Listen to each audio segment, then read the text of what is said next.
بسم اللہ الرحمن الرحیم۔ السلام علیکم ورحمۃ اللہ وبرکاتہ۔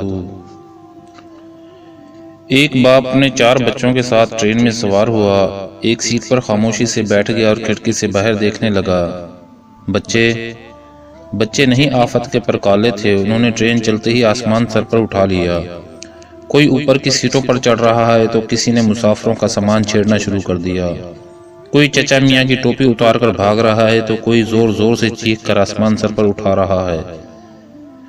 مسافر سخت غصے میں ہے، کیسا باپ ہے، نہ انہیں منع کرتا ہے نہ کچھ کہتا ہے۔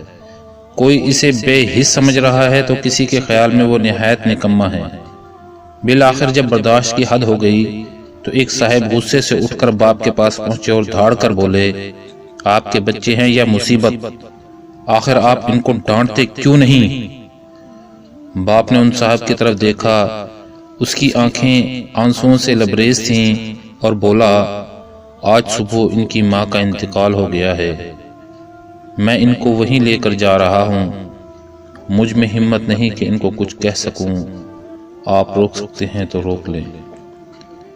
سارے مسافر ایک دم سناٹے میں آ گئے، ایک ہی لمحے میں منظر بالکل بدل چکا تھا۔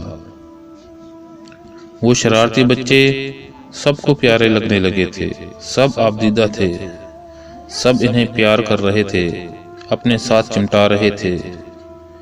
زندگی میں ضروری نہیں کہ حقائق وہی ہوں جو بس ہمیں نظر آ رہے ہوں، بلکہ وہ بھی ہو سکتے ہیں جو ہمیں نظر نہ آ رہے ہوں۔ یاد رکھیے، رائے بنانے میں وقت لگائیں، بدگمانی سے پہلے خوش گمانی کو کچھ وقت دیں، فیصلے سے پہلے ذرا ایک بار اور سوچ لیں۔ والسلام ورحمۃ اللہ وبرکاتہ۔